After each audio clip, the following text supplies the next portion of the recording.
বেলডাঙ্গা যখন জ্বলছে তার ঠিক 20 কিলোমিটার দূরে বর্ণাঢ্য রোড শো হচ্ছিল। অভিষেক বন্দ্যোপাধ্যায় রোড শোটা করলেন, তবে কারো মনে হলেই তো হলো না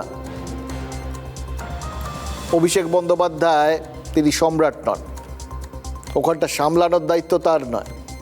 অভিষেক বন্দ্যোপাধ্যায়কে তার অনুগামীরা সেনাপতি বলেন, কিন্তু তিনি শাসক হলেও রাজ্য প্রশাসনের দায়িত্বে তো নেই, তাই দায়িত্বে না থাকলে দায়টা থাকে না।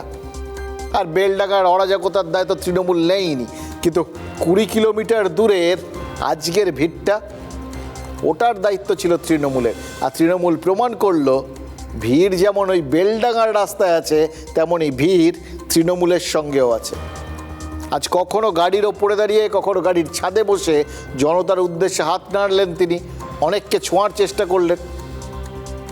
অভিষেকও মানে মিশে গেলেন জনতার সঙ্গে, আর কিছুক্ষণ বাদে বাদে ওই গামলা ভর্তি গোলাপ ফুল ভিড়ের দিকে ছুড়লেন। প্রত্যুত্তরে ভিড় কি দিল?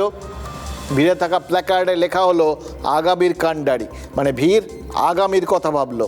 আর অভিষেক বন্দ্যোপাধ্যায় তিনিও আগামীর পথ বাতলে দিলেন। প্রশাসন আর জনতা দুয়ের উদ্দেশ্যেই বার্তা দিলেন তিনি। প্রশাসনকে তার বক্তব্য মানে পরামর্শ আর কি, শক্ত হাতে মোকাবিলা করতে হবে। আর জনতাকে বললেন আমাদের সংযত থাকতে হবে।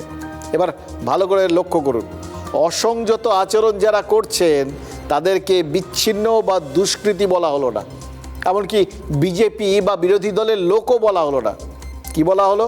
বলা হলো আমাদের। এই একটা কথা বলে হামলাকারীদের ভরসা দেওয়া হলো কি, মানে যা করেছো ব্যাস ঠিক আছে, আর বেশি করো না।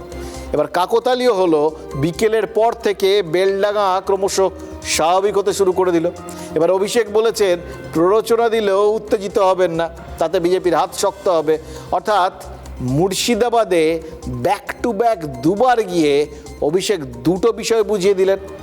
এক, তিনি আসলে মুর্শিদাবাদের জমিকে শক্তপোক্ত করার লক্ষ্যে এগোচ্ছেন। আর দুই, তিনি প্রশাসনকে যেরকম শক্ত হতে বলেছেন তেমনি বিশৃঙ্খলাকারীদেরও,